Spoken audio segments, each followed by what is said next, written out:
So it's been about 9 months since I switched my Starlink to run on 12 volt. And now I've traveled from Central America down to South America.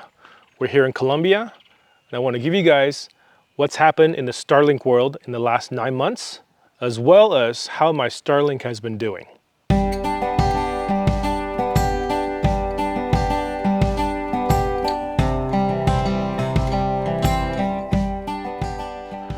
What's up everybody, welcome to Freely Roaming. My name is Dan. So we're now in Colombia. We're actually maybe about 6 hours drive from the Ecuador border, which we will be crossing in the next couple of days. Since it's been about 9 months, I want to tell you guys how my Starlink has been doing since I converted to 12 volt. And in fact, I've also converted to flat mount on the roof.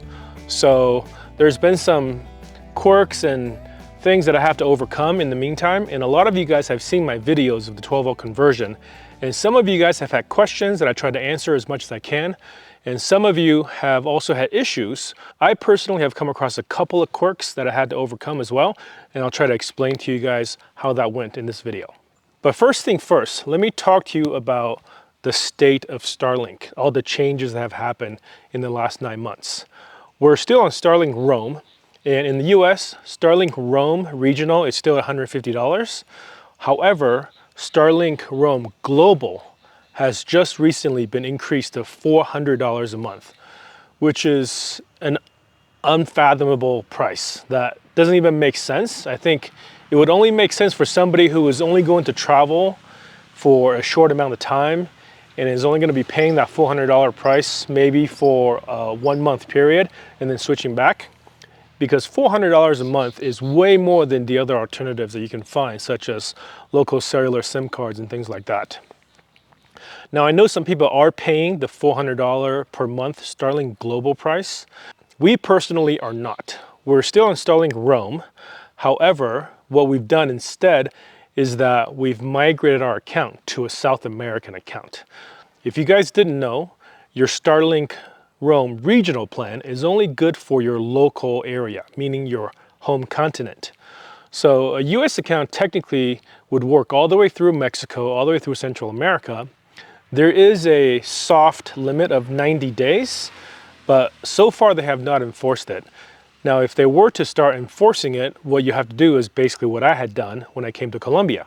When we shipped to Colombia, we deactivated our old Starlink from our old account and used that Starlink dish to start a new account locally in Colombia, which means our account is now based here in South America.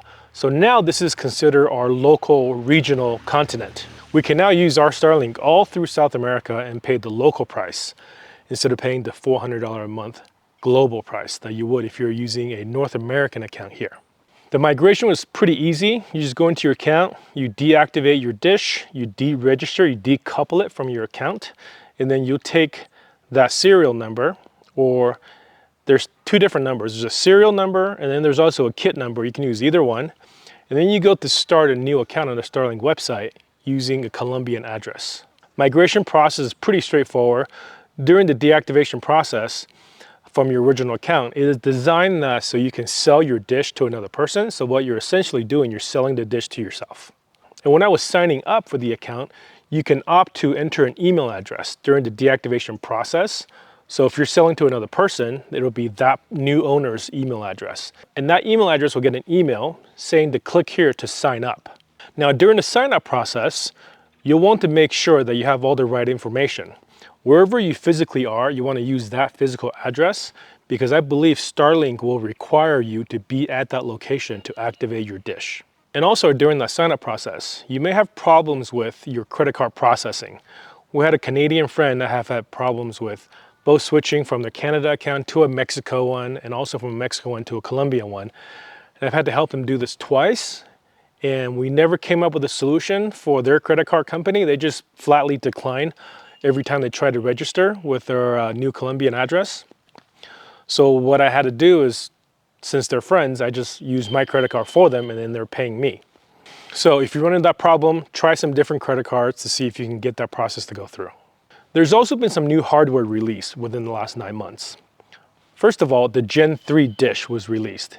It is a non-actuated dish, meaning there's no motor. So when you flat mount this new dish, you don't have to deactivate any motors.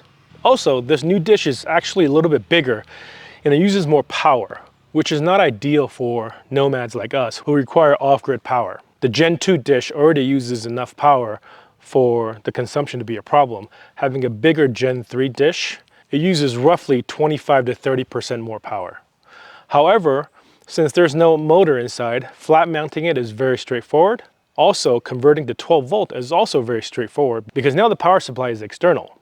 All you have to do is supply the right amount of voltage, which I believe is in the 52 volt range. And just within these last couple of weeks, the new Starlink Mini dish has been leaked and information has gotten out.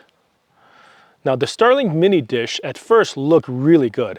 It is tiny, it's non-actuated, uses a lot less power, and it was supposed to be a lot cheaper. However, some new information was just released that made this dish not quite as what we thought it was going to be. And I'll talk more about that at the end of this video. So let's go through a review of how my 12 volt conversion and flat mount has been doing. As you guys know, if you watch my other video, I've been using the Dishy Dually 12 volt conversion kit. It's basically just a circuit board. So you have to supply all your cabling, all your adapters, all your wire, your enclosure, and all the stuff that goes with it. It has been working pretty well, so I'm happy with it. What I did add is a 13.8 volt boost converter from my battery so that I have more reliable voltage.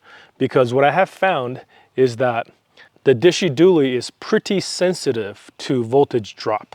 And what would happen when you have a significant voltage drop, either from just having low power or having large appliances turning on while your Starlink is on, it'll actually trigger a Starlink dish reboot. There's some ways to minimize that problem, and I have done a few things to try to remedy that. First of all, you want to use the proper gauge cable to minimize voltage drop. Secondly, you want to minimize all your connections that might create a high resistance situation, meaning unnecessary connectors, switches, and all these other things that might cause your voltage to drop. You also don't want to have too long of a 12 volt wire run, because the longer the wire you have, to minimize voltage drop, you're going to need thicker gauge cable. I'm using 12 gauge cable, which is more than enough for what I'm doing, but I've also have trimmed that cable down to as short as necessary so I don't have excessive voltage drop. Some people have said that the problem is because of the 12 to 48 volt boost converter that is sold on Amazon, the real common one that a lot of people are using, which I also showed in my video. However, I'm not actually using that boost converter. I'm using the Dishy Dually, which is specifically designed to work with Starlink, and I still have the issue. So what I believe is happening is that a lot of people have voltage drop from the battery to their boost converter, and then from that boost converter is going to the power over Ethernet.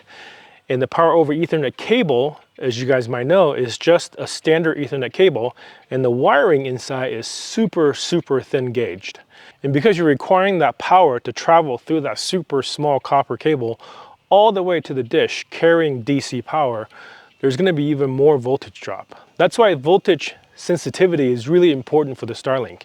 Any noticeable voltage drop could cause problems in causing your dish to reboot. So some things to be aware of when you're installing your Starlink is to minimize the wiring couplers and any unnecessary connection to reduce high resistance hotspots. For another example, I used to have a 12 volt smart relay that was connected to my Starlink power so that I can turn Starlink off and on using my phone. Even though the relay was rated for 10 amps, I have noticed that because the traces on the circuit board is kind of small, it created a high resistance hotspot. So I've since removed that and I have had less problems since. And again, you want to shorten your 12 volt cable as much as possible to minimize even further voltage drop. You want to use reliable connectors and cables. Other appliances that are in your electrical system can also cause voltage to drop across the entire system. If you're using an inverter, for example, the inverter, if that's connected to, let's say, like an induction stovetop or an air conditioner, when you turn those devices on, it'll trigger a one-time voltage drop before it stabilizes.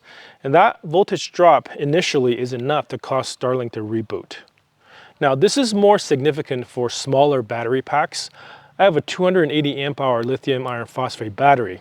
And when I run my induction stovetop from my inverter, the voltage will drop as low as 10 volts momentarily before it comes back up. And that is way too low for the Dishy Dooley or any other 12 volt to 48 volt power supply to be able to sustain that output.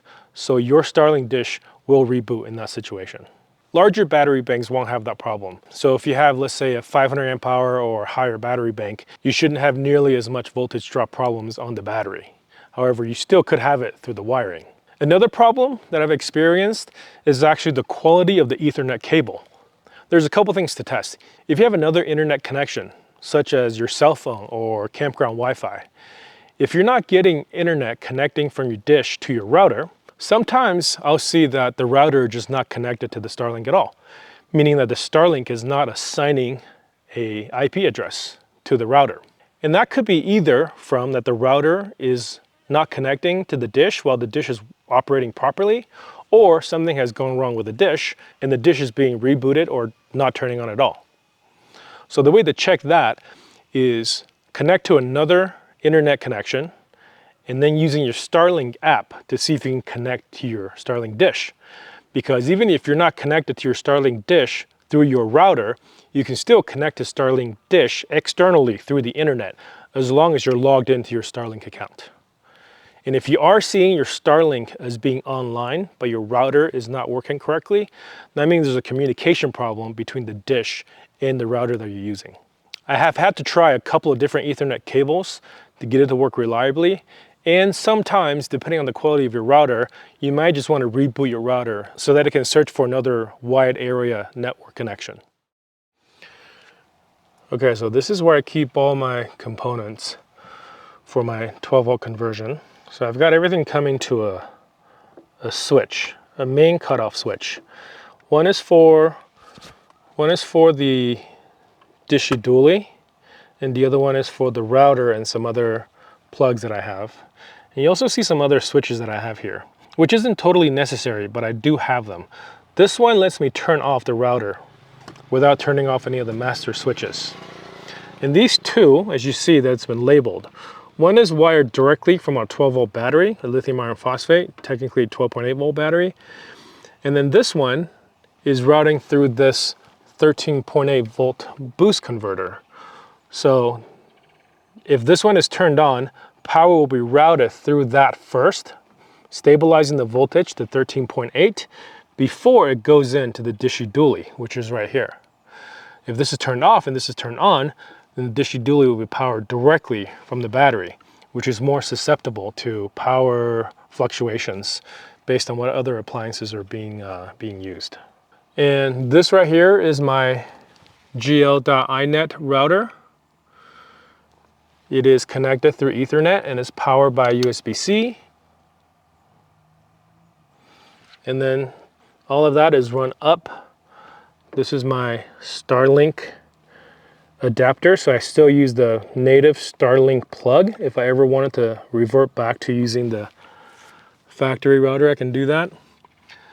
And then this is all going out to the roof to my flat mount Starlink dish. Now this is not the prettiest installation, but it does fit all in here neatly. And I've tried to kind of cinch things off in different ways. So I can, at night, I can just kind of reach over here and turn Starlink off or on when we're sleeping.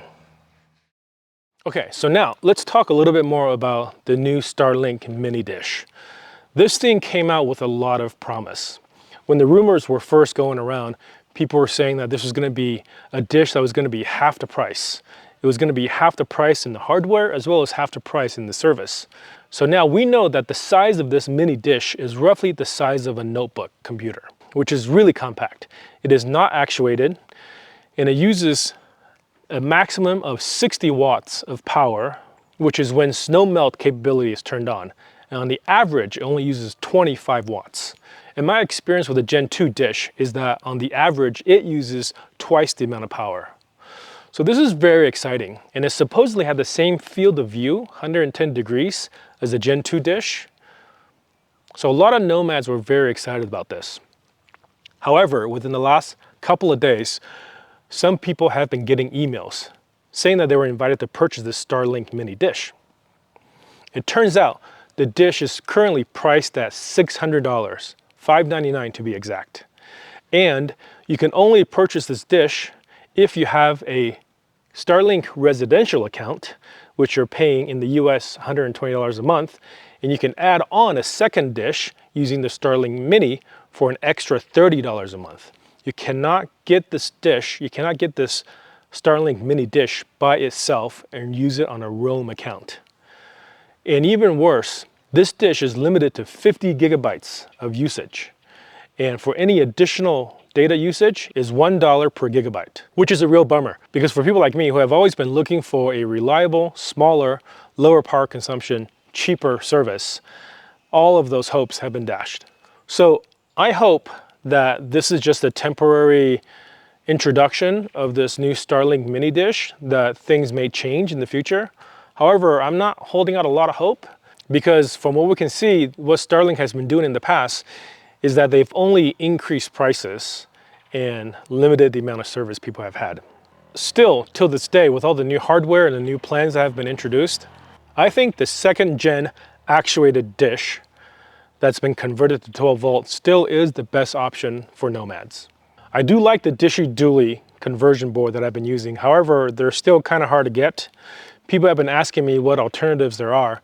Now, there is a new alternative that just came on the market. It's called Starlink EL3. This is an all-in-one solution for $199. It is basically turnkey. It comes with everything from the PoE injector, the 12 to 48 volt power supply, all the cables that you need, all the adapters that you need, so you don't need to cut or splice or solder anything. It even comes with a router. Now, it doesn't come with the best quality router from what I can tell, but it does come with a router, so you actually don't need to buy anything additional than this $199 kit to do your Starlink conversion. I have one of these coming to me, but I have not had the opportunity to check it out yet, so that video will be coming soon. This is compared to the $129 Canadian that Dishy Dually charges. For a DIY person who's willing to cut, splice, create cables, do all the wiring for all the stuff, I think Dishy Dually still is a good option, and it's a cheaper option because it's about $100 US, which is half the price. But the Dishy Dually doesn't come with an enclosure. You have to buy that separately. Doesn't come with any cables, doesn't come with a router, doesn't come with any adapters. To use it as is, you do have to buy additional stuff, which makes the $200 kit from Starlink EL3 much more appealing. So if you're interested in seeing how that kit works, stay tuned, that'll be a video that's coming up soon. And that's it, that's my 9-month review of my Starlink 12 volt conversion since I converted it. And so far it's been working great. If you have any questions, feel free to ask them in the comments below. Thank you guys always for watching. I hope I see you guys in the next one.